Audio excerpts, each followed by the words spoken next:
Well, hello, my name is Anthony Migchels, and I'm really thrilled to be interviewing Michael Tellinger from South Africa today in the next 90 minutes or so. A few introductory words about myself. I'm a monetary reformer from the Netherlands. I live in Arnhem, and I'm behind the blog realcurrencies.wordpress.com, and where I discuss basically interest-free economics, both the problems that we have today with the financial system, with our current monetary system, why it works so well for the plutocracy and so badly for us, and then what kind of monetary reform programs have there been devised over the last 150 years or so, and would they be sufficient to solve the problems that we have now, and to just basically to get the conversation on a higher level.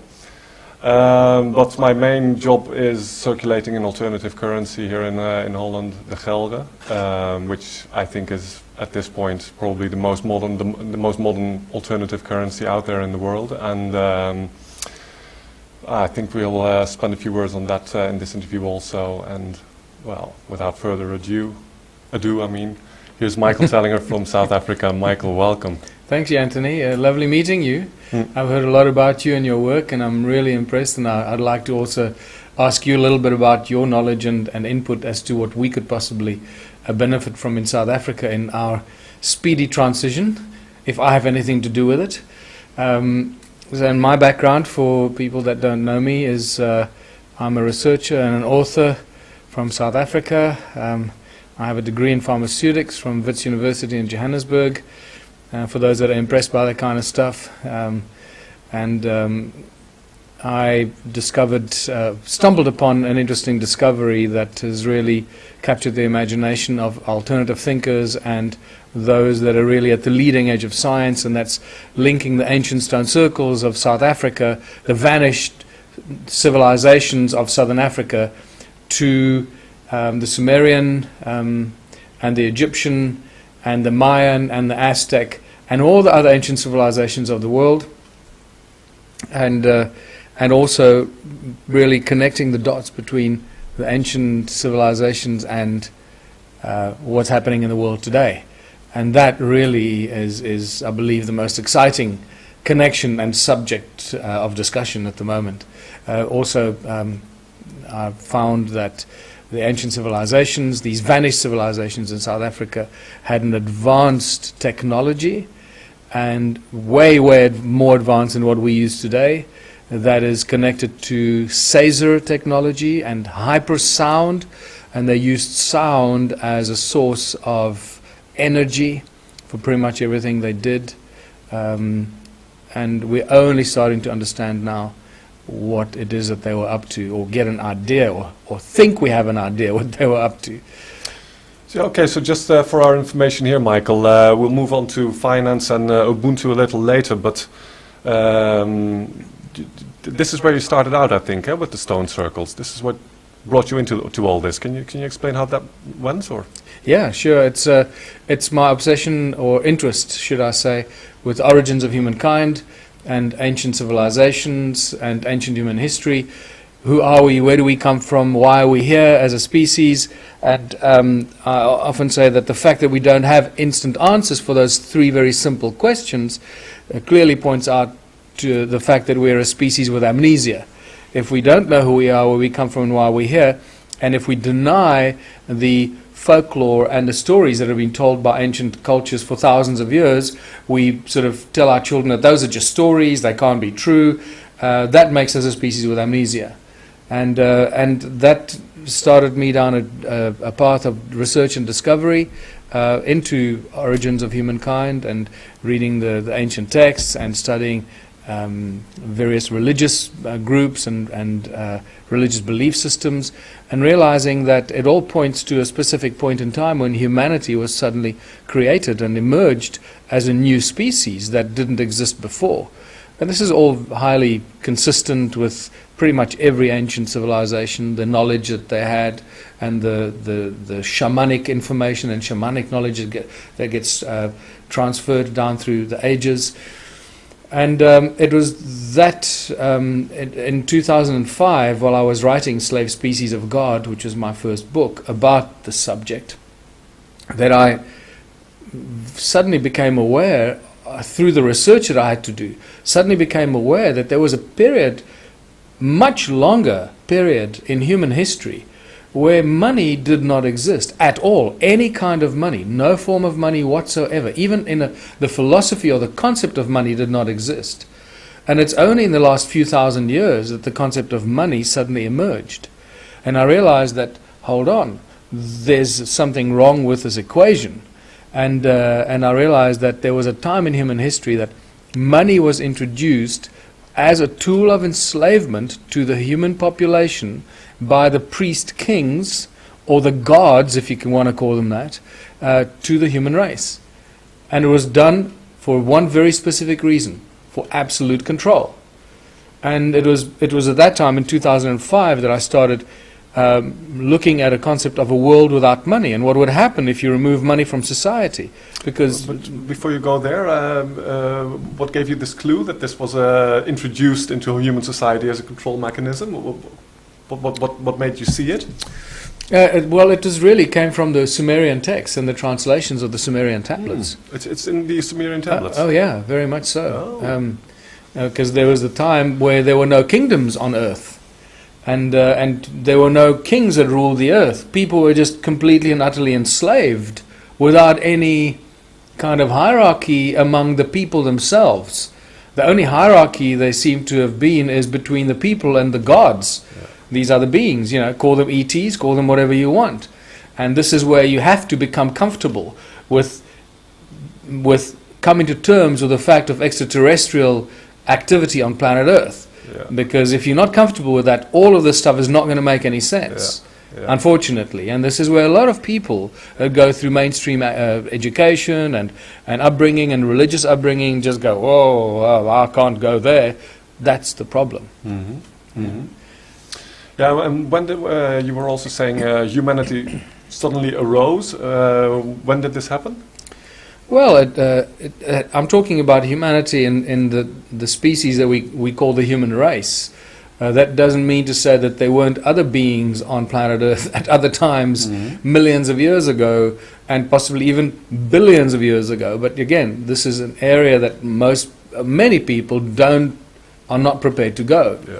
So at the moment, all indications point to the fact that humanity arose sometime around 300,000 years ago. The genetic strand, or the genetic code that is in our DNA, that points to somewhere around 300,000 years. Whether it's 400,000 years or 200,000 years, but most people sort of refer to the 300,000 year mark.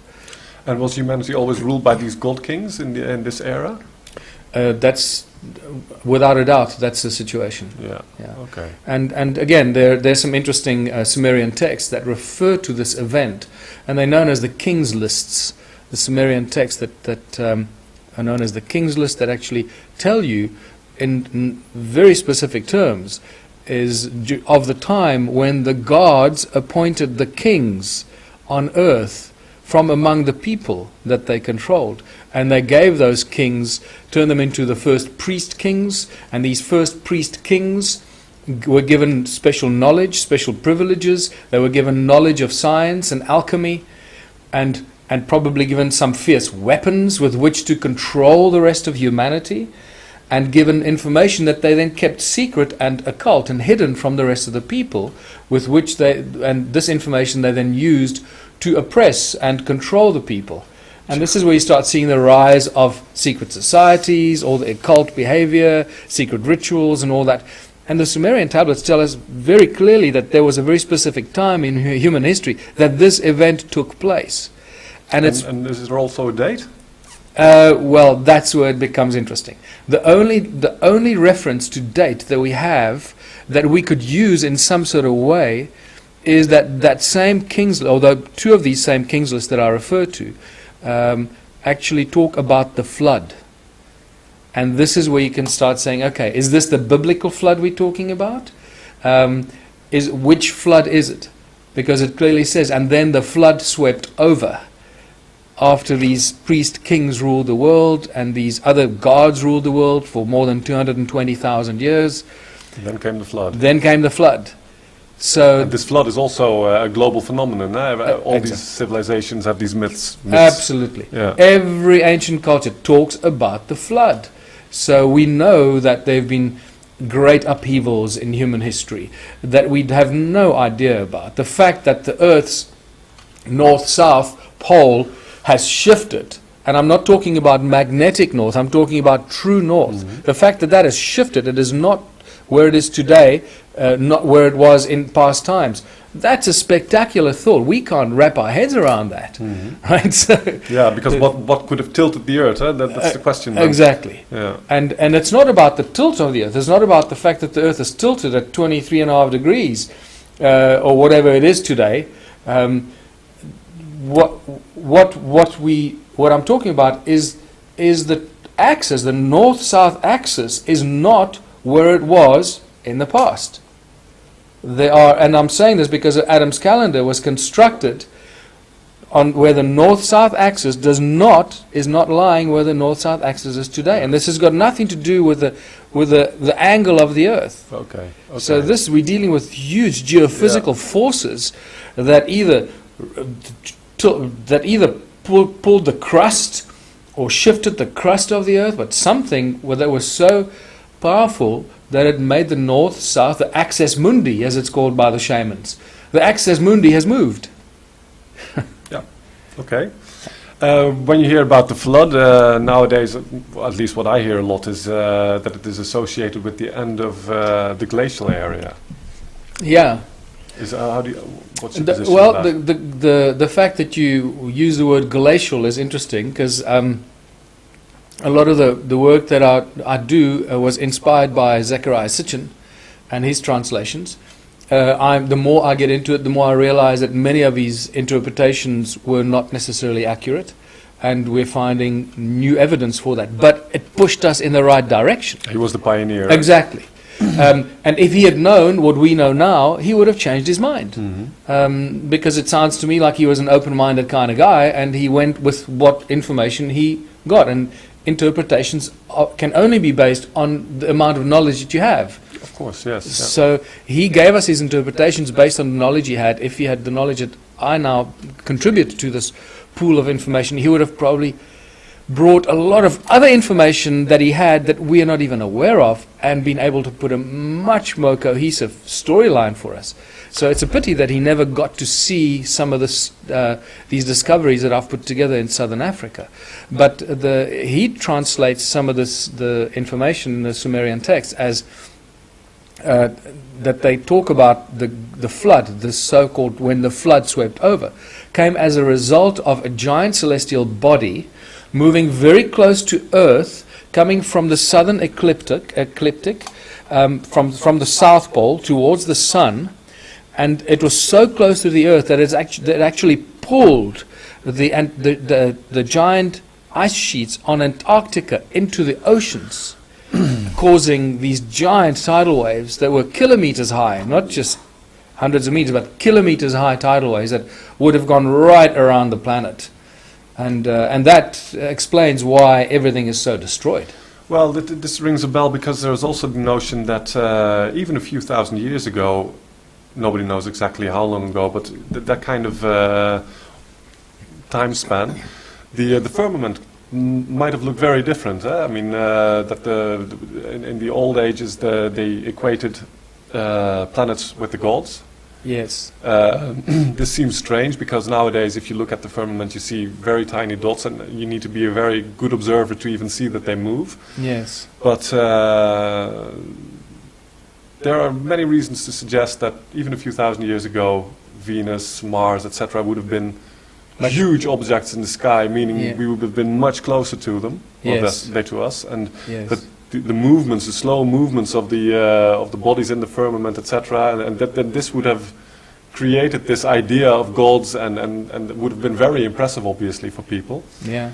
So this is consistent with your idea of a planet. Yeah, look, as you just described. It's not only that. I mean, if you speak to astronomers and astrophysicists that are really studying our solar system, they've been talking about that there are more than 30 planets in our solar system, But we don't know about the other planets. They detect them, from various measurements that they believe the other planets because of strange behavior of other celestial bodies. But these other planets are not all necessarily moving in the same plane that the 9 planets or whatever they are today, described as planets.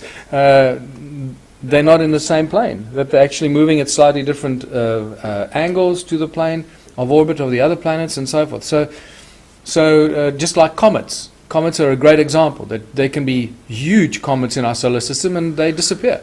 They come back every few thousand years or few hundred years or a few years and then cause havoc in our solar system and then they disappear. Indeed. Yeah. So if there's a giant planet out there that does that every few thousand years, that could cause huge havoc. Yeah, that would be Planet X then, Nemesis, or Yeah. how do you call it, Nibiru? Yeah. Yeah. And there's an amazing, and this only came to my attention a few weeks ago, and a Chilean astrophysicist, astronomer. He died in the late 90s. I forget his name now, but what an amazing guy. And because he speaks a different language, he's not known in the English world at all, or outside the Spanish world, right? So this guy has been around, and he made predictions about Halley's Comet, about all the major comets. I think I saw it, Yeah, and he, before he died, he was very, very concerned about a giant planet that he talks about that is on its way to our solar system from deep space. And he calls it Hercobulus. And he says this giant planet that he refers to as Hercobulus is going to cause havoc in our solar system. In fact, he went as far, before he died, he went as far as saying that it will destroy our civilization completely. So here we got giant circular times, epoch, cycles, and history repeats itself. And we're possibly heading for a great extinction. And what are we going to leave behind? A few computer chips and a lot of arrogance and bank vaults full of gold, filled of fake gold and piles of money. That when future civilizations discover it, they're going to say, what the hell was going on here? Yeah, we don't seem to have much to show for us for the time being. Well, it's maybe a bit too negative, but yeah, I want to just quickly come back to those same Sumerian tablets that refer to these priest kings, and when kingdom was lowered to earth from heaven, describing the time when the first priest kings were appointed from amongst humanity. This is a huge moment in modern human history as we know it today, because that's when we can start connecting the so-called popular civilizations, the Egyptians, the Sumerians, and so forth, to that period in human history. But it's also at that same time that we find Sumerian clay tablets that are the oldest forms of money that go back more than 4,000 years. And I show this in my new book, in the Ubuntu Contributionism book, where I actually show you that this is actually the earliest form of money, clay tablets, issued by these first priest kings, fascinating, who were the first bankers, and their banks were the temples. And from the temples, these bankers were issuing these promissory notes and bills of exchange in clay tablets. The same way our bankers, our royal bloodline bankers that are connected to those ancient royal bloodlines, same royal bloodlines still run the global financial systems today. Yeah. And the way they were issuing promissory notes, bills of exchange, and negotiable instruments, they're still doing it the same way today, except today we do it on... these basic instruments already in these clay tablets. Unbelievable. Except today we do it on paper, they used to do it in clay. Yeah. Nothing has changed. Yeah. But this narrative is not even so different from, for instance, Moses receiving tablets with instructions, etc. Yes. And a little later the people worshipping the golden calf. Mm-hmm. It is more or less in the same direction. Yes. Maybe a little bit more about the stone circles. Just tell us what you have discovered about these things. Very important. It's really critical information. That there can be no more doubt that these stone circles they're not living quarters or dwellings or anything like that. The most obvious reason is that they have no doors and entrances. Okay, so that automatically rules out a place of dwelling or habitation or anything like that. So there had to be something else. And what these were and still are energy generating devices using sound and frequency that comes out of planet Earth and converting that sound, that vibrational resonance, into very high electromagnetic activity, and that still exists. So we've measured it, we know it's there. So in essence, we're looking at free energy generating devices, and there are more than 10 million of them throughout southern Africa. Yeah, I've seen a presentation by you, and it's all over the place. It's so pervasive all over the country. Not even just South Africa, but southern Africa. Yeah. Where does it stop? Where is the border? Well, you look, I was introduced territory? to these by Johann Heine in early 2007. And that's when I started looking at it, because I knew instantly it was connected to my work in Slave Species of God. And I was absolutely right. Then I took the research to different areas. But Johann told me that when he first started photographing these stone circles, because the first photographs I ever saw were the aerial shots that Johann Heine took, and then shared those with me. And I realized that he told me that these stone circles actually go beyond the Zambezi River into Zambia and even possibly Malawi and so forth. So we're dealing with South Africa, Swaziland, Lesotho, Botswana, Zimbabwe, huge in Zimbabwe, and Mozambique. It's all over southern Africa. Yeah. Huge area. And of course the place where humanity started, officially speaking anyway. Well, what is... You've got to start smiling at the coincidences, right? Yeah. Shamanic knowledge and shamanic African information that's been kept for thousands of years by African shaman talks about Adam's calendar, which was also found by Johann Heine, incidentally, in 2003. So he played a very important role in getting this information out there. Credo Mutwa made it very clear to me that Adam's calendar was known to the ancients as Inzalo Yelanga, or known in Zulu as birthplace of the sun.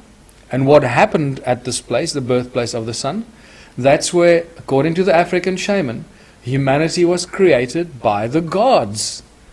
And then when you ask him, well, which god was it? It's very simple. That god is known as Enkai, or Enki in Sumerian. Same individual that's responsible for the gold mining, associated with these stone circles, with Great Zimbabwe, and this whole obsession that humanity inherited to do with gold. Because some people think that, because of the history books they read, all absolutely filled with rubbish and nonsense about where gold comes from and why humans are obsessed with gold. It's all just speculations. It's all untrue until you get to this point where you make the connections. Humans got their obsession for gold from the gods. Even the Bible tells us that. Really? Where? Yes, because in Genesis 2, it is not Adam or human beings that talk about gold. The first mention in the Bible you get about gold comes from God.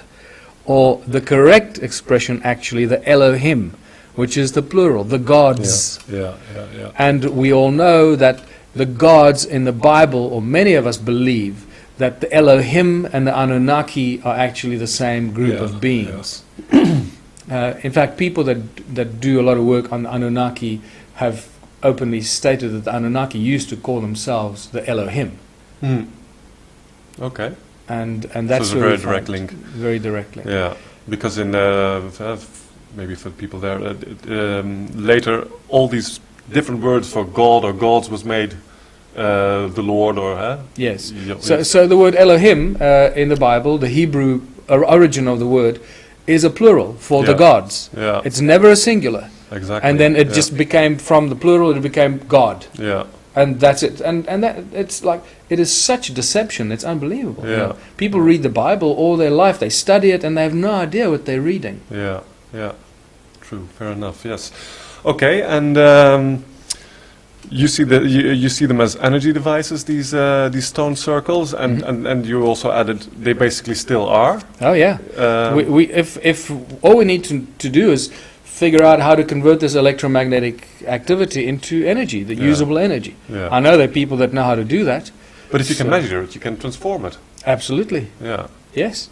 And we measure it in very, very high levels, and specifically the sound frequencies that are coming out of the stones. You know, it's unimaginable that you can find sound frequencies or the potential for sound in the gigahertz coming out of the stones, resonating Fascinating. at frequencies that convert to sound in the gigahertz. It's insane. You don't measure that anywhere in nature. Yeah.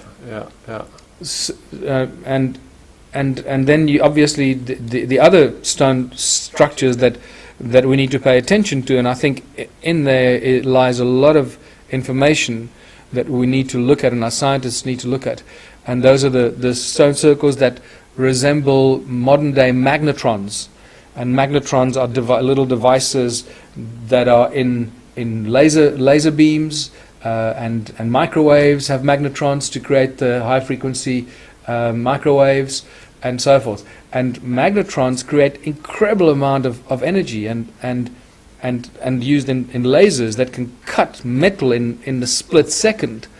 And here we're sitting in South Africa with magnetrons that are 20 meters in diameter, made out of virtually pure silica. And then you start realizing that we're actually dealing with silicon-based technology. Sure. In ancient times. Yeah. Going back 10 millions of years. Going back possibly millions of years. In fact, I must tell you that my most recent thoughts on this huge, what seems to be a huge energy grid in southern Africa, it was creating incredible amounts of energy we can't even imagine today. Goes back beyond the creation of humanity, and it's not just connected to the gold mining and the obsession with gold. I think it has a lot more profound effect about terraforming and going into areas that some people find a bit too far-fetched. It sounds like science fiction to them, but that's exactly what we're dealing with there. Yeah. Well, yeah. It's fascinating stuff, but I'm just going to move on because of time, not because I think we can talk for hours about this, but because I want to link back to what you were saying earlier, this fascination humanity has for gold, and I mean it is there. I mean, if you have some gold in your hand, this shiny yellow stuff, and the intensity with which it seems to shine, it touches you. I mean, I'm absolutely not a materialistic man. I own nothing, and I want to keep it that way, but I do sense it. And so you say this is inbred, or there is something. It comes from the gods or the Elohim, because as I said in Genesis 2, when Adam was alone on earth, Eve was not even there, made from his rib. Well, it's already then that God comes to him and tells him about gold, about the land of Havilah, where the land is good, the water is good, and by the way, there is gold.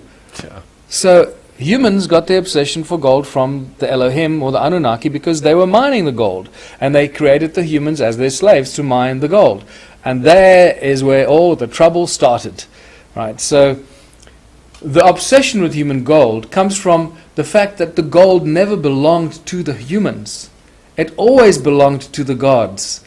And the evidence of this can be found in the references from the conquistadors when they first arrived in the Americas, and the Portuguese in Africa and Asia, where you get references when they found these native populations, and they all had huge amounts of gold. And this was fascinating to the Spaniards. Where did you get all this gold from? It's insane, man. We don't have that much gold in Europe, you know, where culture and civilization is controlled from. And when they asked them, where did you get all this gold from? They always got the same answer. The gold belongs to the gods. The gold belongs to the gods. Yeah. And that's very important to remind ourselves of that. So when those first human slaves were either granted a little bit of gold by the gods or the overlords or the landlords or whatever you want to call them, or the priest kings, where they gave somebody a little bit of gold because they were a good slave, they cherished that gold because they had something that they weren't supposed to have. And that's where the obsession and the value of gold among humans comes from, because it's something that humans were not supposed to have. That's the true origin of gold. Interesting. And remember that money was never gold. Money, when money first appeared, yes, it was never gold. It was exactly. Always silver. And we must Yeah. remember this, because the gods weren't interested in silver. Yeah. They were after the gold. So they used, in the process of mining, they also mined the silver, because they were obviously using that for all kinds of other stuff as well. And we all know, born with a silver spoon in your mouth, privileged upbringing, right? And colloidal silver, and that heals, and cures, and colloidal gold is even more effective. But when first money, the printed coins were not gold, they were silver. Every now and then, they would issue a few gold coins that then had ridiculous value, and those became the true collector's items with special values. But Yeah. it was always silver, because the gold belonged to the gods. Yeah. Okay. So, okay. You say it was a silver.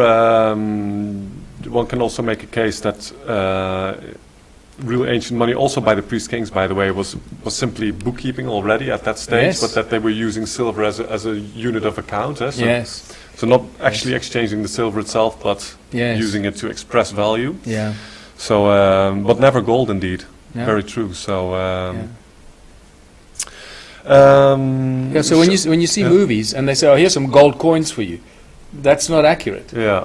For anyone to have given you gold coins in the past, that would have been serious remuneration. Well, let's face it, even throughout modern history, gold always has been the scarce form of money, and the rich man's money and the common man's money always was silver or even local copper, exactly. of whatever was available. But gold as money is really for the genteel the genteel part of the population. So, but you were just saying, even in these old Sumerian clay tablets, they were talking promissory notes, these other financial instruments. So it's fantastic. yeah. So When you see that connection, you got to smile, Yeah. especially if you've been exposed to the legal system that upholds this completely fabricated financial industry that we all caught up in.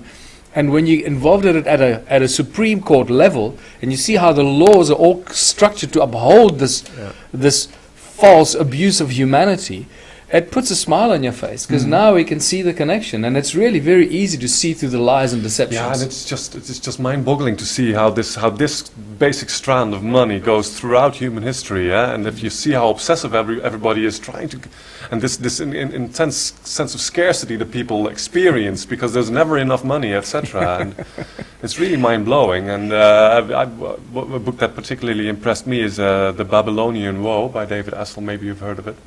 I haven't read it, no. Well, it's a fantastic book, and he tracks back the history of money all the way back to Babylon, and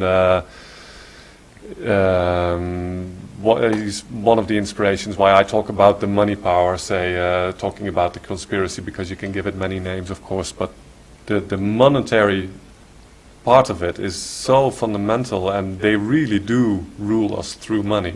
Totally. Yeah. And you know who put it really nicely is, whatever you think of the Zeitgeist movement and what they do, I think there were a few inaccuracies in some of the documentaries, but putting that aside, I think they woke a lot of people up, and they're contributing a huge amount of information towards enlightenment and the awakening of humanity, and secret government projects and false flag events, and how brutal governments can be against their own people and all that stuff. But the one thing that they put very nicely is that how you enslave people physically is completely mirrored in enslaving them through money, because what you do is you tell people, originally people are completely, they're slaves, whips and chains, and that's all they are. They're property. And then you tell people, okay, we're going to set you free. The landlord says, we're going to set you free. You can now live where you want. You don't have to, you're no longer my slave. You can go and live wherever you want. There's some land for you. We're going to give you a title deed to the land. So you have an entitlement to the land. It doesn't really belong to you, but it will make you think it belongs to you, because it still belongs to the landlord in the end, because you still pay taxes on the land, right? Exactly. Yeah. So we make you think that you're free by giving you a piece of land, make you think it's your land, and then we're going to charge you taxes on it. And the taxes you have to pay with money. And to get that money, you have to work for me and earn the money. So exactly. but when you enslave people physically, you have to provide housing and shelter, you have to provide clothing, and you have to provide food. Then you tell people, oh, we're going to set you free, and now you can go. You must go provide your own housing, your own clothing, and your own food. But to get that, you need money. So you need to go back to the landlord and work for the landlord as a slave to earn the money. In the cotton mill that is making the clothes for which you will have to pay. So can you see how Oh, yes. spectacular the lie and the deception of money is? Yes. It yes. is the ultimate tool Well, of enslavement. Well, I hear you 100%. Let there be no mistake there. But it's not then just the money. It's also just claiming ownership to land, for instance, and give you Yes. this entitlement or whatever. But, Exactly. at some point, some dudes say, "Okay, this is all our land," and everybody that is born after them, they're telling them, "Well, that's ours, but you can hire it from us or rent it Yes. from us, and of course you will have to pay Yes. with, say, 40-50% of your working day, because that's what you're actually talking about when you talk money." It's not the note that you receive; it's the hours of work that you put in that is represented, of course, by this money, Exactly. and these are the chains that. Slavery and servitude. But is it then the money or what we buy with money? You know, I think we need to just go back a few steps. You said a few things that are important here. It's like if the people in the beginning all laid claim to this land. Well, those people are these first priest kings that I mentioned Yes. in the Sumerian texts. Most definitely. And the only way they could lay claim to the land is because they had weapons of mass destruction in ancient times. Yeah. And they had fierce weapons with which they could subdue the masses. I mean, how could you, as one individual, tell all the other people, this is now my land, and you're going to have to pay me money, and if you don't do as I say, I'm going to punish you. If you have no tools or weapons with which to punish the people on your own, the people are going to look at you and say, screw you. Mm-hmm. You know, we're going to carry on living on our land, you can carry on living over there, leave us alone. Only when you can come there and you can hurt them in some way or some technology that you have that first of all frightens them and makes them obey you, that's how you lay claim to the land. Otherwise, it's not going to happen. Mm-hmm. You know. Well, I hear you, and I agree. But beside the power, you also need a myth. You need a story. Yes. You need to have convince people that you are from another level, making it worthwhile, etc. Otherwise, there's no sense. And how you convince them that you come from another level is by showing them magic tricks. Yeah. Look, I can create a laser beam into the sky. Yes. Or I can chop down the tree with my fiery sword that reaches a kilometer away. And all this kind of, this is Airplanes. ancient technology. And, you know, and I can fly away into the sky with my fancy flying carpet. Mm-hmm. And you start seeing myths and legends come out of these ancient stories that were based on real activities. And that's how people got scared. And they were frightened of these priest kings because they were seen as people with absolute power and control. And that's why they obeyed them. Otherwise, there's no way. I often in my presentations make the statement, well, you live in a community and everybody is equal or whatever, and you're getting on with your lives. And tomorrow morning, I get up and I get up at our community town meeting. I say, listen, everybody, it's been fantastic living in this community. I love you all dearly, but I've decided that as of tomorrow, I'm going to be the king. And all this land now belongs to me, and you're going to have to work for me and pay me taxes to live on this land because I've laid claim to this land. What are those people going to say to you? They're going to say, screw you. Yeah, obviously.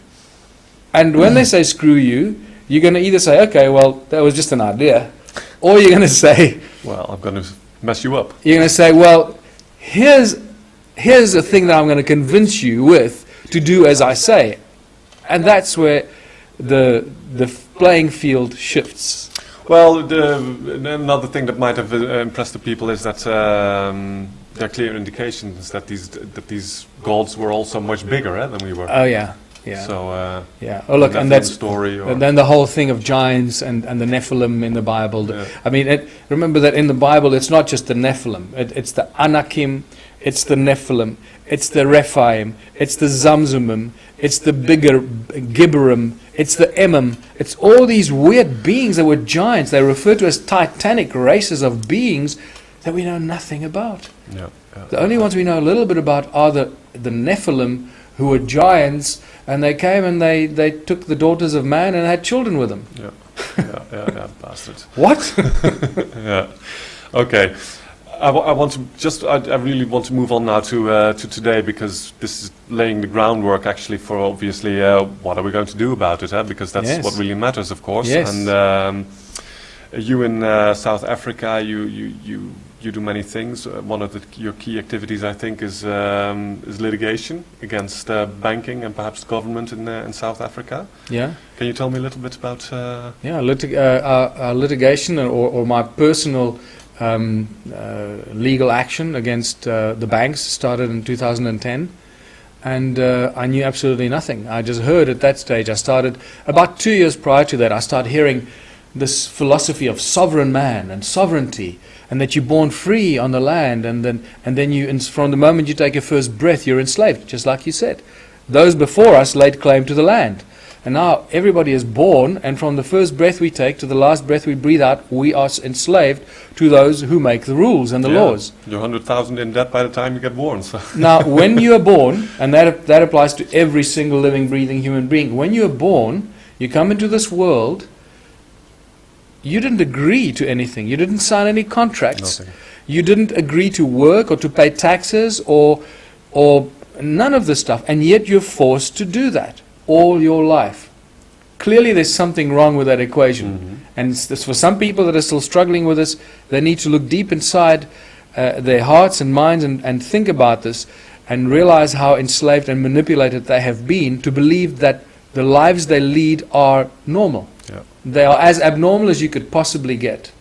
So my litigation started when I realized this thing called sovereignty. And my friend Scott Kundal, actually, who then went on to litigate with me and started the New Economics Rights Alliance, who is now involved with the Ubuntu Party with me in South Africa, we started, he actually just said to me, just send the bank a note saying, asking them for the original contract. And I thought, that's a good idea, I'll just do that. Little did I know what I was letting myself into. But it was a fantastic time in my life. Because and this was 2010? 2010. Yeah. It was really a fantastic time because it forced me to go and find out for myself. And based on the response I got from the bank, with the first email that I got back, I knew that something was wrong here. Oh, what happened? Well, they just said, they're not obliged to send me any documentation. I went, what? And then I asked them for a bill. A bill. I sent them an email saying I want to settle the whole amount for my home loan. Please, can you send me a bill for the outstanding amount? They said, no, we can't send you a bill. It's because it's a complicated calculation, and you must first come into the branch of the bank and give us an undertaking that you want to settle this. And I said, no. First, send me a bill, what I owe you for this house, so I know what I'm in for, and then I'll make up a check and I'll come and settle it. No, they refused to show me the original documents, the original contract. They refused to give me a settlement amount. And this carried on, and this obviously, being a proud individual, I immediately knew this is a huge scam, and there's a lot more to it than first meets the eye, and that was my introduction to informing myself, learning about the Bills of Exchange Act in South Africa that we get from the British Bills of Exchange Act of 1882, I think. It's just obviously it's exactly the same original document, and I think in Holland you got something very similar, and they just skew it for the needs that they have in Southern Africa. And I started looking at the differences between money. What is really money? That piece of paper in your hand, it's just a bill. Remember, it's called a 100 Rand bill. It's a bill. Yeah. It's a promise to pay. And I started learning and realizing, and I went to court the first time in the Supreme Court in Johannesburg. I mean, we knew nothing. We just knew that we heard that the banks use your signature to create bills of exchange and negotiable instruments that they then trade on the international stock markets. And I started realizing that every time you go into the bank and sign something that's got a number or a value attached to it, it becomes a negotiable instrument. Yes, okay. And all these things are traded without us knowing it. So the banks are constantly profiteering from us as living, breathing human beings by putting our signatures on pieces of paper, creating negotiable instruments that the bank that then works with. Yeah. So my first appearance in court was just basically saying to the judge that I'm under the impression from my research that the bank profiteered from my signature, that they're no longer the owners of the contract, that they sold it on and made lots of money on it, and that they have no right to act against me because they no longer own the original contract, and that they even profiteered from my offer to purchase the original promissory note, and I asked to see that original promissory note, and that was never presented in court. Neither was the original contract. And throughout the 3 years in court, which only ended on the 12th of February 2014, it came to an end. So it started in late 2010, and it ended in on the 12th of February 2014. And this is the end of your litigation? Or? This is the end now, Okay. because they now hit me with a bill, a bill of taxation for the costs of the bank's lawyers, which in total amounted to close to R500,000 over 3 years. Where just because I had the cheek to defend myself against the banks, faced crooked judges with pre-written judgments. The original contract was never presented. I asked for it many times. It was never presented. It was just ignored. The bank's lawyers and advocates. Yeah, that's so stunning, because I just want to make note here, because every time you go to a judge, mostly the institutions will say, well, contract is contract. But they're not even showing the contract. That's in right. this case, so well, show the contract. Yeah. And there was an interesting moment in the very first time I was in court, but I was so green, I didn't pick up on it. You see, if I had to go back in there now, this would not happen again.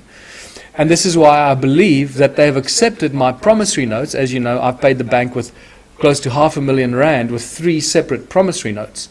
My promissory notes that I made and delivered to the lawyers of the bank, and they've been accepted. No word. The first promissory note I gave them on the 11th of June 2013. So it's many months have gone by. And the last one I gave them the same day on the 12th of February 2014 for 280,000 rand. That's why they accepted those, and they don't want to go back into court, because I'm a lot wiser now than I was then. We're running in the elections. The Ubuntu party is getting a lot of media exposure. This is not a good time to bring this to the media's attention and bring it back to court, because they will get really bad press. Yeah, and I think what I noticed, because what you are doing in South Africa is clearly a part of a global trend, that people are taking the banks to court and it's really fascinating to see, because everybody has got his own perspective and way of going about it. So I try to keep track of all the strategies out there. And I just want to quickly tell you, because I got sidetracked there. The first time we were in court, prior to me going to court, I drew up what we call an acceptance for value, right? You know this, acceptance for value. I created a bill of exchange out of their bill to me, according to the bills of exchange, and I delivered it to them in full and final settlement, and I had proof of delivery. So as far as I was concerned, I had settled the outstanding amount. They acknowledged receiving the bill of exchange in court, but then they completely ignored it and fobbed it off. They didn't even present the bill. They were reading the accompanying letter, trying to confuse the judge and the people that this was the bill of exchange. And I said, no, hold on. They're confusing the issue. That's the accompanying letter. The bill of exchange is gone.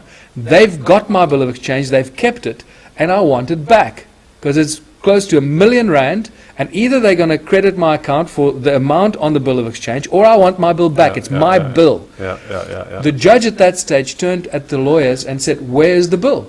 They said, well, we don't have it here. And then the judge looked at me and he said, well, if the bill isn't here, we can't talk about it.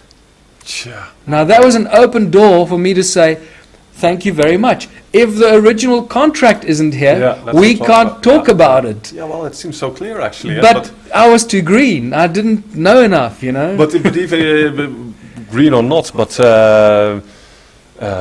as you have been saying, I mean, it's so blatant.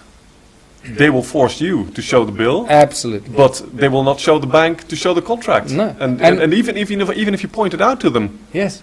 Well, I did. I said, well, where's the contract? And then they said, well, the contract is in our office. You can come and inspect it there. yeah, But I didn't know that it had to be present at that stage. yeah, All I had to do is to say, well, it's not supposed to be in your office, it's supposed to be here. Yeah. So on that note, I request that the court dismisses this case. yeah. The contract is not here. They claim it's in their office. It should be here. There can be no hearing. Yeah. And that the judge would have been forced to close it, because then that's obviously blatant that they're manipulating the situation. Well, forced. I mean, you were explaining earlier that yeah. at the end of the case, the judge, all of this, immediately after the hearing ended, immediately started reading a prepared statement. Yes. So, However, I must tell you this, that because of all this action, I know for a fact that many people have benefited from the information we've shared. absolutely. Thousands and thousands Yeah. of people have benefited. Yeah. And I know from at least 2 people that went into court and used my argument saying, where's the contract? Yeah. And immediately, the moment they said, without the wet ink contract, not a certified Exactly, copy, that's the very important. original wet ink contract, and some people present a certified copy and they think it's fine, and it's not fine. It's not acceptable. It has to be the original wet ink contract. And they've asked for the, immediately as the proceedings begin, and in 2 instances that I know of, and there's probably many more, the judge requested the bank, where is the contract, and at that moment the bank withdrew. Well, it's what in the United States, because I was going to link this to the international scene here, because people are taking the banks to court all over the place, and in the United States you have the MERS issue, MERS.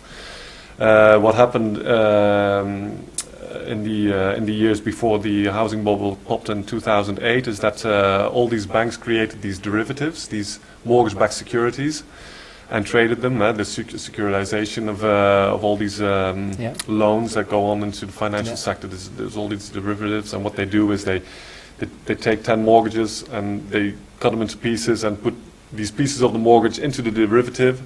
But then the direct link between the bank and you as the borrower, if that is a good word, is broken. It's broken. Because the derivative is not the original contract. And No. in the United States, the problem is that the ongoing link of entitlement between the bank and between you as borrower and ultimately the financial institution that at that point happens to own your mortgage, or at least part of it, this link between you and this owner can no longer be established. And in the United States, you have all sorts of people that have won cases on this notion. Yes. So this is one thing that is going on. And then you were also saying that the banks at this point and the government, they try to avoid getting into court because of all the hassle that it creates, and because obviously their story stinks on many different levels, and they know this. And it's becoming more troublesome all the time. And in Ireland, for instance, you have more than 1,000 people now in court with what they call debt options, by a very energetic woman there who organizes this. And what she does is she just tells the people what to do to get in court, which in Ireland is very easy because you don't need a lawyer to start litigation there, which is a major handicap in many other countries. And lawyers are expensive and they play by the book, which is the last thing you want to do. But in Ireland, you can create your own case, and the point is that she has 1,000 people in court now, and that's a lot for Ireland, a very small country. Exactly. And the banks are not reacting, Oh, wow. and the people are not paying for the Wow. time that they are awaiting the reply of the bank, and some of Yes. them have been waiting for years now, Oh, and okay. the banks are not coming to court because they don't know what to say. Yeah, I think it's we're getting to the stage of critical mass now. Absolutely. I think yeah. it's becoming obvious, and look, our situation in South Africa is now being highlighted by the coming elections, because the Ubuntu party has become a reality in 2010, became a registered party, and is now contesting in the elections on the 7th of May. And And- can you tell us a little bit about your prognosis? What kind of perspective do you see for the party? Well, I believe we're going to get at least one seat. We need 45,000 votes for one seat in Parliament. That's all it takes to inject the virus Yeah. into the system. Yeah. The virus of consciousness. Yeah. I'm not talking about negative stuff here. I'm talking about Mhm. positive energy. Oh, yeah. of Okay, course. just for Yeah. those that might Yeah. get the wrong impression here. Mhm. So we went into, or I created the political party out of the Ubuntu Liberation Movement as a political platform to be able to make certain statements that would normally get me into jail. Yeah. So now, as a political party, I can make statements that are my promise to the people. And my promise to the people is we'll close down the Reserve Bank, we'll replace it with a People's Bank that issues money for the people, by people, tax-free and interest-free, with a minute little bit of handling fee, Exactly. That's the way forward. and stimulate all the industry. I'm not talking about banking. I'm not talking about mining industry, because that's destroying our country. But I'm talking about stimulating all activities that support human abundance, Yes. abundance of life for the people of South Africa. Create public works projects that are funded by the people for the people. You create virtually 100% employment overnight. So you destroy the crime wave in South Africa because it's all about poverty. People are hungry, they're starving, they break into cars and homes to get things to sell them so they can earn money so they can buy food. Right. Activate the farmers so they can grow GMO-free seeds to feed the people. Because Monsanto is devastating South Africa. I mean, we are one of the worst countries where Monsanto is just running riot. Really? Oh, my latest information is they've bought up all the food storage silos in South Africa. Sure. It is unbelievable what's going on there. Disgusting. Yeah.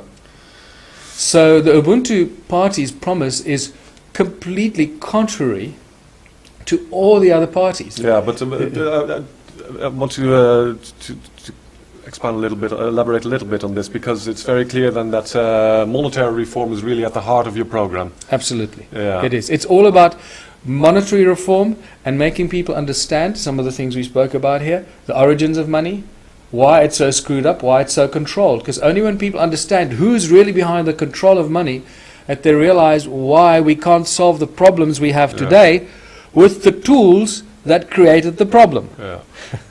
Well, you just mentioned interest-free, and that Yes. really triggers me, because that really is the core of my work, let's say. I'm really very dedicated anti-usury, and it also links back to the court case, because the problem is with banking nowadays is they create all this money out of nothing, with bookkeeping, based on our promissory note, basically, which is the contract. Yes. And then next you start paying off this loan, plus interest. And people, I just want to get this on camera here, because most people don't even realize what kind of huge cost this involves, because if you have a 200,000 euro mortgage, which would be fairly normal here in Holland, say, for a house, over the next 30 years you will be paying 300,000 euros in interest on top of the 200,000 principal.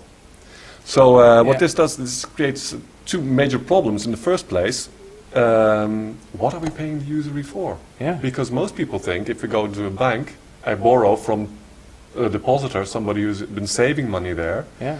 But this obviously is not the case, No. as we know nowadays, and which is openly admitted by even recently the Bank of England, but also major economists are now on record admitting this is the case.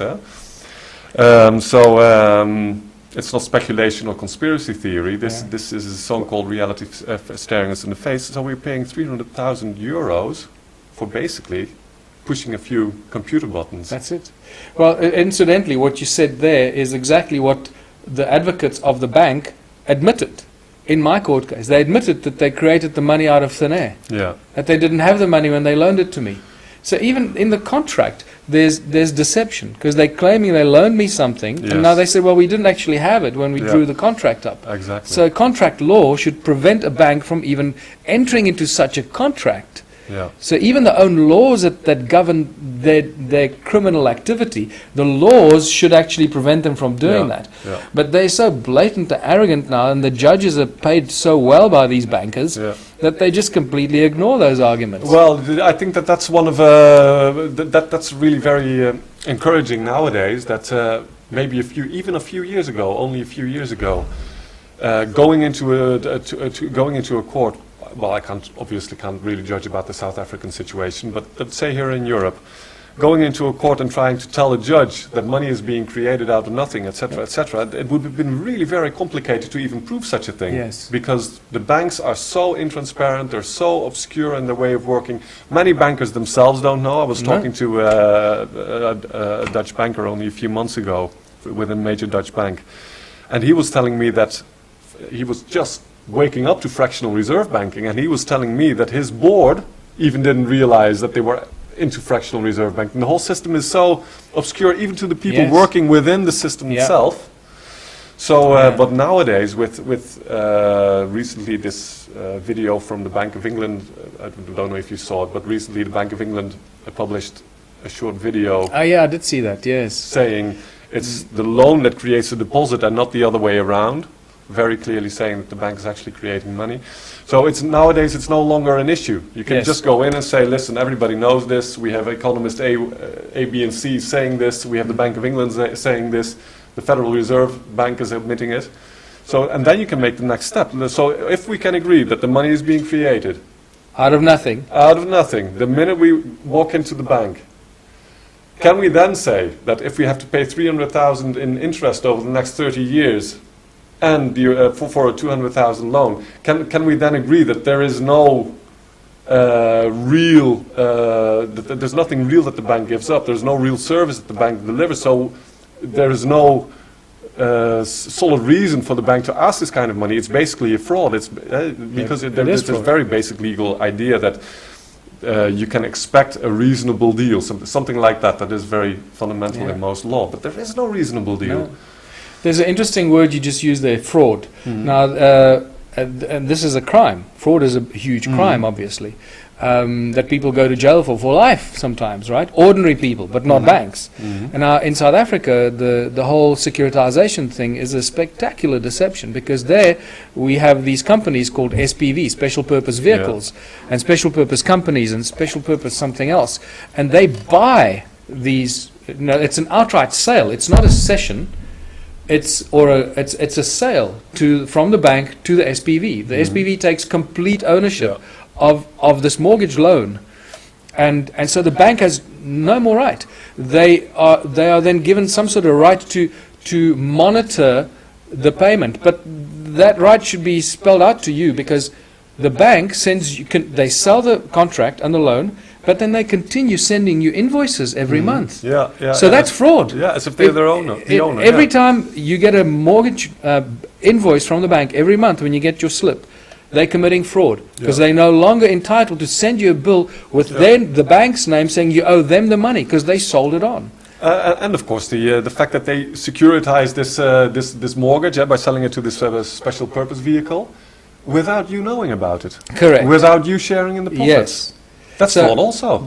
So all this stuff is now happening, and I've just heard from Raymond Dix, our legal advisor, before I left South Africa, that as a result of our activity, and also remember, I tried to take this to the Constitutional Court, and this is how corrupt the Constitutional Court is. They didn't even take on the hearing. They made a statement that I have no prospect of success. I mean, it was just spectacular. Yeah, it is spectacular. So now we know. But I also point out in my book, Ubuntu Contributionism, I point out that the Constitutional Court is a scam, because it says the Constitution of the Republic of South Africa. Now, if you know what I'm saying here, you'll know that what I'm referring to is the Republic of South Africa is a corporation, and therefore when it says the Constitution of the Republic of South Africa, it says clearly it's the Constitution of a corporation called the Republic of South Africa. We're not party to the contract. And people don't understand it. They think it's the Constitution of the land. No, wrong. We the people as the board members of the corporation. So the deception lies so deep, you know. Well, so deep, but also so in your face. It's And just word magic, huh? and I got sidetracked, so I forgot what I was saying. But I'm sorry to say I did too, but we'll just move on, because there's just so much more to discuss. Because when you do Ubuntu, and you have a Ubuntu party platform so much based on monetary reform, and but obviously even if you win a seat, which would be a fantastic success, that would not be enough for an overhaul of the system. No. But, however, we can cause a whole lot of trouble. Of course, I was not intending to downplay it in any way, but... and the most important thing here as well is that once you're in Parliament, you're talking from a different level of credibility. Absolutely. It's not just a bunch of bunny hugging, because you know how they always, the media has already tried to do that. They try to make me look like some, bunny hugging, lefty, completely dismissing any of our arguments. That's changed in the last 3 years. That's changed dramatically. Now we're running for government. Once we get a seat, everything changes even more. Yeah, but I think all these tens of thousands of people that sign up for your in support of your activities, etc., that might also help, because it gives, of course, great credibility to your work and absolutely, reaching a lot of people out there, not just in South Africa, but all over the world nowadays. Many people have seen your videos, of course. So, well, hopefully, what we do in South Africa now with the Ubuntu Party running for government, that it'll give other countries. I know that the United Kingdom has got elections in 2015. I heard the other day, I hope it's accurate, that we set up Ubuntu parties in as many countries as we possibly can, and then use the experience we've gained here and the credibility, and show people that it can be done. That's assuming we're going to get in. That other countries can then also start Ubuntu party and get 1 or 2 seats in Parliament. Before you know, we've got an Ubuntu party with the same global, universal consciousness, promoting true human values and sovereignty of the living, breathing human beings in every country of the world, creating a trans-border, trans-Illuminati, trans-New World Order global movement of consciousness that starts to shake the entire tree. Sure, and there are many initiatives all over the world. Also here in Holland, you have several political parties based on very similar thinking as to what you have been talking about, and it's happening everywhere. And people are waking up, and they are creating these platforms. And if one gets through, maybe Ubuntu, hopefully in South Africa, then this is a major inspiration to all these people, of course. So I'm very much of the idea of let 1,000 flowers bloom. Everybody is just working from his own energy with other people, and slowly but surely what you clearly can see is that there are very many common strands. We all start to realize it's about the money. We all know that there are energetic, free energy possibilities, natural healing, food, a certain spirituality, etc. These are the common basic strands of all these movements. And well, Michael, we were just talking about the plans for Ubuntu, etc., but that is all on a national level, and probably beyond the horizon for the time being now, that real monetary reform can be done on that level. But obviously we're not just waiting until that is going to come around. We're doing it right now. Yeah, well, I wanted to ask you, I've heard about your alternative currency here in Holland, and I'm really excited to learn about that, because it's not easy, and I think I'd like to draw a distinction between what you mentioned earlier to me is a difference between issuing an alternative currency and calling it the legal tender of a country, because if you try and replace the legal tender, that's fraud. Yeah. You go to jail for life, or some countries will hang you for that. Yeah, definitely. Yeah. So I think it's important to draw the distinction between proposing and presenting an alternative currency, and to what extent you then have to go to make that the legal tender. Yeah. The question arose: is it illegal to make a new currency, to create alternative currencies? And basically, it's not. Obviously, the laws are not the same everywhere, all over the world. But my experience is that they are pretty similar, at least between the United States and Europe. And I think the former dominions also, South Africa and the other white former colonies of the British Empire. But there are a few things that you need to keep in mind. One key issue is that it must never resemble the national unit. For instance, if we have the euro, so you can't create a currency that will have a very similar name, or bills that look very similarly. Yes. For instance, in the United States, there was a guy, Bernard von Nothausen. He created the Liberty Dollar, a gold-based unit, which I'm very much against, but this is what he did. Then he got arrested. They impounded for millions worth of gold, actually tons of gold that he had coined in mints. The FBI just took it, and he's still trying to get it back. But they tossed him into jail, and brought him before a court, which declared him guilty. Wow. He's now on the streets, and it doesn't look like he will be serving much time. But they were sending him a big message, and not only him, but everybody. But it was not because he created a unit; it was because it was called a dollar. So it creates this problematic. Yeah. You must make very sure that nobody can mistake your unit for the national currency. Okay. That's a key. So let's use your example, because now I've heard a lot about, or I've heard a little bit about what you've done here in Holland with an alternative currency, and I'm really excited to learn a lot more about that, to see how we could possibly implement something like that in South Africa, issuing an alternative currency for the people, by the people, without actually calling it what we shouldn't be calling it, but by choice of the people, making it become the currency of choice. And you know, once the people have spoken, it's going to be very difficult to make them stop using something if it permeates the fabric of society. Absolutely, and creating alternative currencies also is a great communication. It just says, look, we can create new money. We can create money with different rules. It doesn't have to favor the rich. It can also favor the many. We can create monetary systems that are very different from what we have today, and this sets people thinking, because normally speaking, people think, well, we have money, and this is either euro or rand or dollar, wherever you are. You just think, okay, dollar is money, and the rest is not, and this is how we think, but that is simply not true. Of course not. There are simply various forms of money that you can create and you can design. As a token of my appreciation of us doing this talk together today here, and I brought my own bills for you. Oh, fantastic! This is a full set. Wow. Okay, so a full set of bills, and this is and what do you call these? The gelre. Gelre. Yeah, that's the Dutch province where I live is called Gelderland. And so you got 1, 2, 5, 10, 20, and 60. Oh, I like it. So it's a sexagesimal denomination. Yeah, well, the 60 is a bit of a joke, because it's 50 normally speaking, of course. But that's what I mean, because 50 is not necessarily a sacred geometric number. True. So I think the money, if we're going to use any kind of token of exchange to represent something, maybe we should follow the laws of nature and keep it as such. So So 60, I like 60. Yeah. It was intended as a little joke, but for instance, a friend of mine wants to create bills 137. Right. I don't know why he has got that sequence in mind, but obviously he can use sacred geometric motives in there, absolutely. So now how would you use these bills, and how have you introduced this into society here, into your community, and who uses it, and how do they use it? Okay. And why does it have value? Yeah. Well, let me give you a few hints here. 1 gelre is €1. So if you, this is just one euro basically, and that's the deal in transactions. Okay. But there's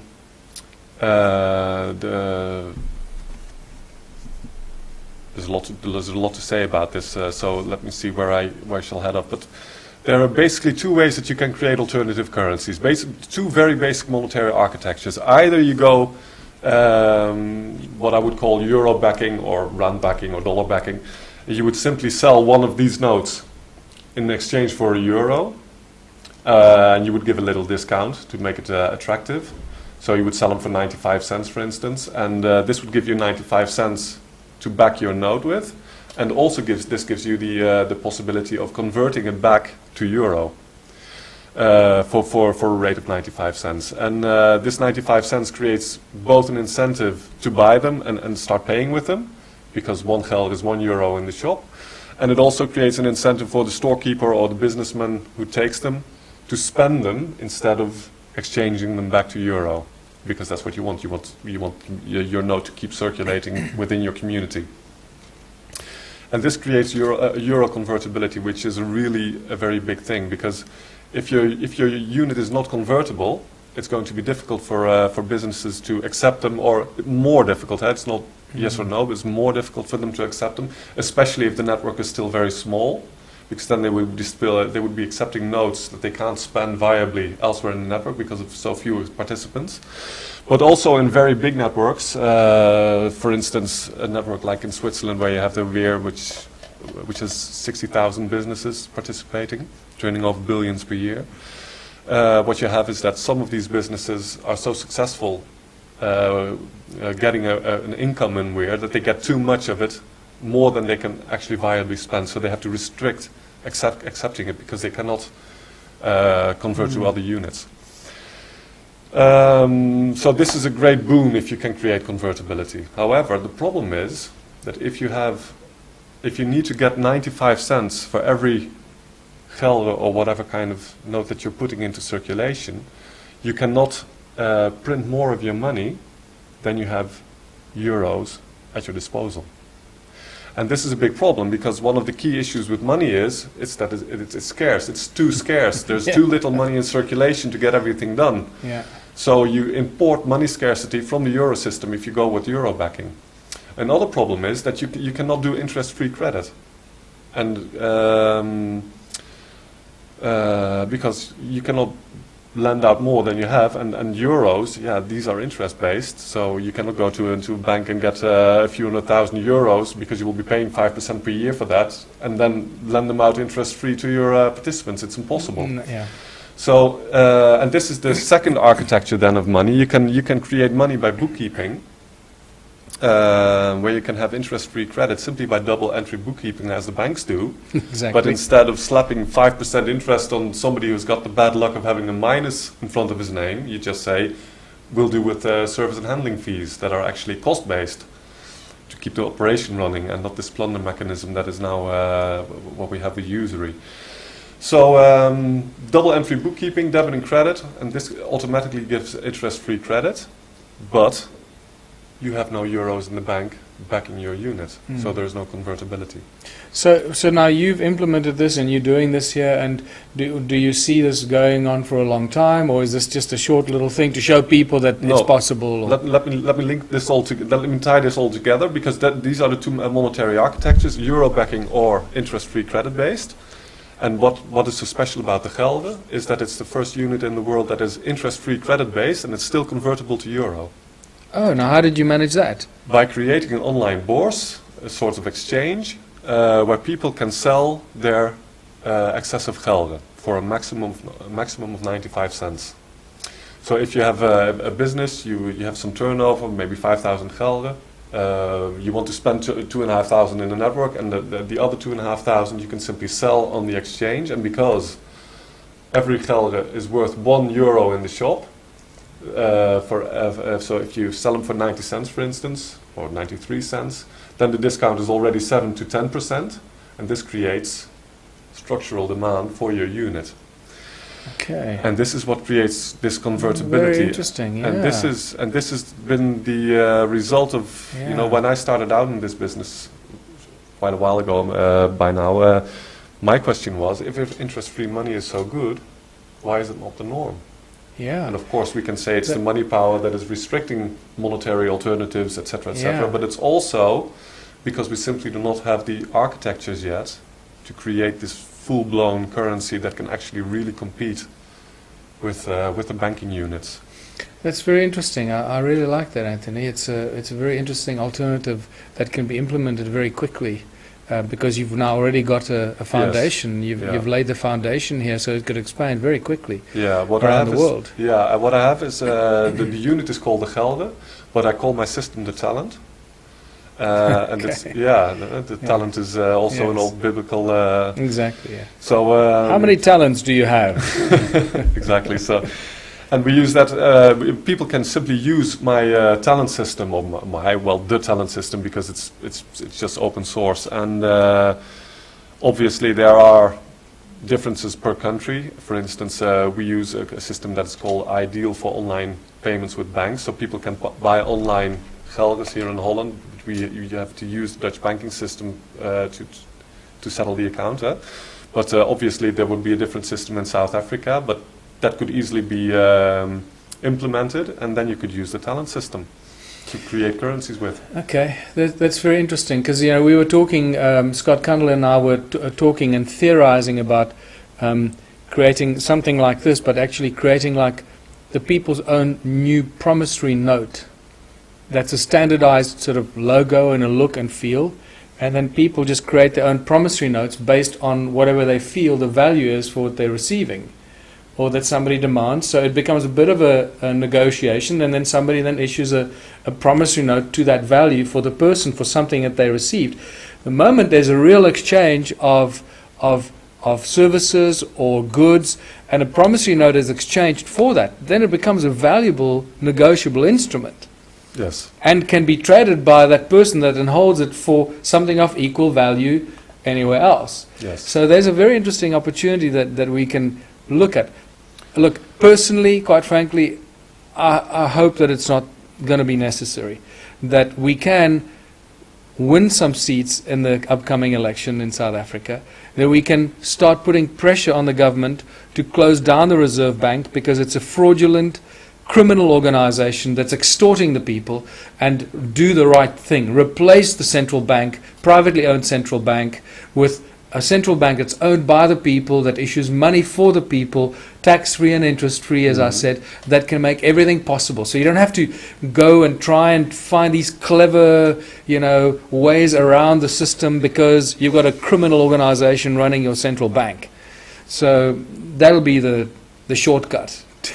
Well, look, I think that is what everybody is hoping for. But on the other hand, and I think you can also agree this with me, this is a really very powerful international, global phenomenon, and they have been in this business for 6,000 years at least, and they're very well entrenched. And which means one thing: sooner or later, it will come to an end.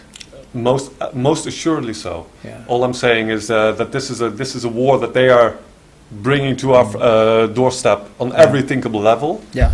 And my idea is we have to just push back on all these levels also. So it's on a national level, political. It's mainly ultimately it's mainly about thought.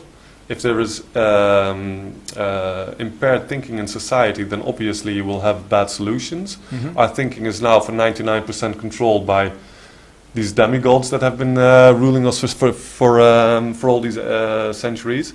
But slowly but surely the thinking in society is changing, and well, it's changing rapidly actually. But I do note that thinking about money is often the last thing that changes. But well, I'm hoping that as people become enlightened about the origins of money, the control of money, the fact that the whole global economic and financial system is totally controlled by a small group of people, so the way we get out of that is to stop using their money, or let the people remove those from the position that allows them to keep that control. I believe that time is upon us. I do believe in prophecy, absolutely, and I guess that the fact that the Ubuntu party is in the South African election is nothing more than a miracle, which was purely divinely guided. And if people don't understand what I'm saying, you will get to a point in your life where you will understand what I'm saying. I understand very well what you're saying, so I'm also related to hear it actually. Yeah, so I believe that we're the people that are going to bring in the change. There are millions of people out there that are doing incredible work. You don't have to be a hero. You don't have to go out there and do amazing things for everybody to see. There are millions of people that are working quietly behind the scenes, affecting change without anybody even knowing about it. And those are the people who must continue doing what they're doing. There are a few people that have somehow landed up in the limelight and somehow attracting the attention.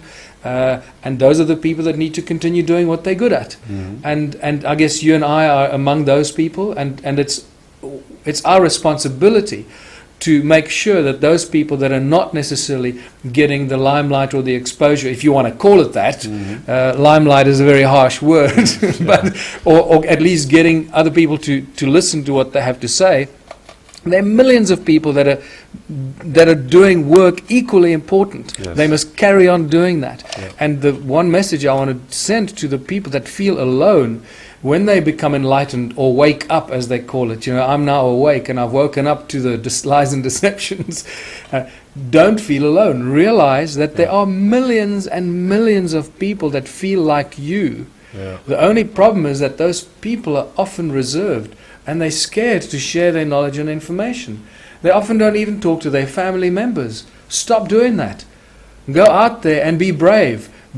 Be confident in your knowledge and go and tell everyone and share your knowledge and information with everyone. If they're not ready to hear it, doesn't matter. Tell them in any case. It's so important, Michael, because one of the things that I notice is this huge disconnect between the level of awareness that is on the web and the kind of information that you find there, and the Stone Age kind of information that you still get from the mainstream media. And if you look at the numbers of people that are on the web and are discussing very vital and serious issues on a huge level, and then you see the Stone Age news reporting. Yeah, it's just the disconnect is so it's unsustainable. It's annoying. Yes. And what we do need is exactly what you say. Is it's just people think, oh, I'm the only one that has awakened, and etc. etc. And they will still say things like, well, people will never wake up, blah blah blah.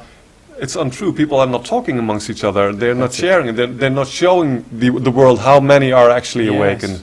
And it's the fear factor. Yeah. And they're so good at promoting the fear factor that they make people fearful of speaking their thoughts and speaking their minds, because they think, oh, the others might not understand me, or they might not agree with me, or they stop that. Yeah. Go out there and tell people what you think. Tell them what's on your mind, and you'll be surprised how many people agree with you. Absolutely. And even if you find somebody who is combative and resisting you, the people who are silent, they will see, hey, somebody is speaking up, and they will hear what you are saying. Yeah. And this is so important. And I can say that again from very recent experience with the Ubuntu party, putting out the press releases, and quite frankly, our press releases are quite radical. Mm-hmm. The feedback that's coming from people from not only South Africa but all around the world is overwhelming. Yes. Saying like, finally, somebody is speaking their mind, saying what we're all thinking. Yes. And that is hugely rewarding, it must be, I can understand, yes. Well, let this be an invitation to everybody to speak up and share what is in his heart and his mind, and exactly. And the one thing, and it looks like we're going to probably wind this up very soon, but I'd like to also just end with if I can, with a thought for the people listening to this, is with my passion, and that is the completion of the Ubuntu contributionism philosophy, and that is using money itself to remove money from the system. Yeah. Because ultimately, when people come to terms with the fact that money is a synthetically created tool of enslavement, and that money does nothing, people do everything. That people plant the seeds and grow the food and build the rockets and create the energy devices and can show infinite love and create the works of art. People do all that stuff. Money does nothing. Money is just the tool that most of the time gets in the way of people achieving... sucking our life force and bringing it to the very top. Yes. So as we move into this new way of thinking and realizing and recognizing the poison that money has become, hopefully people will start realizing that as we start using money to remove money from society and lose or lower our dependence on money, very quickly you realize and get to the point where you start asking the questions, well, why do we actually use it? And that's when I get very excited, because that's when my philosophy of a world completely free of any form of money, any form of barter or trade or exchange or value attached to anything becomes realistic. And I know that this is a big hurdle to cross for a lot of people. I've been at this for a long time now, and I can see how people respond when you suggest a world without money, or a world without barter or without trade, where people donate their God-given talents or their acquired skills for the greater benefit of all the people in their community. I can see how people respond, and some people are there in a second, they get it. Some people take a little while, and then they have a little moment, and some people just cannot get it. Well, yeah, and there is also the middle way from where I'm coming at. Simply, ultimately, I completely believe that what is best for society is if people simply give what they create to the society, knowing that others do it the same way, so that we share in their creativity as much as they share in ours, and that we can, this mutuality can, in this regard, be understood and sensed in this way. That would be ideal. On the other hand, it is a very far cry from where we are at this point, and at this point we're all in this scarcity mindset, and the scarcity mindset is complete artificial, and it's created through the monetary system and mainly through usury on money. And first we need to get that out of the way. Absolutely. So this is again why I tell people, tell them about the dream, tell them where we're going, because you have to have a dream, you have to have a vision where you're going, and then start the process of getting there. You know, how do you eat an elephant? You know, one mouthful at a time. Exactly. So this is a journey of 1,000 miles begins with the first step. The good news is we've already taken that first step, and if South Africa and the Ubuntu parties contesting the elections is a bit of encouragement for the people that look how much we can do in such a short space of time. I always tell people, just because it seems far away doesn't mean it's going to take us a long time to get there. Fair enough. Yeah. It's just a sequence of steps. Yes. And remember that the steps are also connected to our level of perception, understanding and consciousness of what it is we are doing. The more steps we are into the process, the more awakened we become, the more in tune we become with the goal and where we're going, the quicker the journey becomes. So I think it's an exponential journey, this. Well, that's exponential growth looks like this. Yeah, exactly. And people ask me sometimes how much worse must it get before it gets better, and I tell them it will get a lot worse because we are here. But the good news is it will get a lot worse very quickly. But it's also just a little way until we finally meet the end where we can. And I think what can be seen, why I think you're spot on, and I believe we really are in the end times as far as the money systems and the control of the global banking bloodlines, because that's really what they are. We are in the end days of this control, because you can see it in the draconian laws that are made by governments on a daily basis to suppress human rights and uphold the rights of these criminal groups that run our countries. Claiming to be our governments and claiming to be the central banks that have some sort of authority. The laws that are imposed by our governments and our legal systems on the people to uphold this criminal activity is getting so obvious that people cannot be pushed much further. I think they've pushed people as pretty much as far as they can be pushed. So by doing that and by imposing this draconian control, they're actually starting the dissolution of their own control and their own demise. And we're right at that tipping point edge right now. They can't control the mind anymore. Yeah. So the slavery must become with whips and balls again, and that's not going to work anymore. No. So. And I'd like to just also say that the philosophy of a moneyless society and a world without money does not mean a world without order, or without control, or without laws that govern societies. In fact, it means exactly the opposite. Absolute freedom requires absolute control, but control based on natural law, human law, where people control their own environment, are in charge and in control of their own decisions that are made in their own communities on a daily basis, so that they can solve problems instantly and not have a hierarchical legal system that tells them what they can think and can't think, and prevent them from even getting justice because they don't have enough money. So a world without money creates the most ordered society where everything gets sorted for the greatest outcome of not only individuals but the community as a whole. So I call it a self-correcting system. You cannot screw it up, because it always corrects itself for the best possible outcome of community and individual. And that requires total control of the people of the community to achieve this outcome. So when I talk about a world without money, where people contribute their gifts, sometimes people get the wrong impression. Oh, well, we'll just run around and do what we want. No.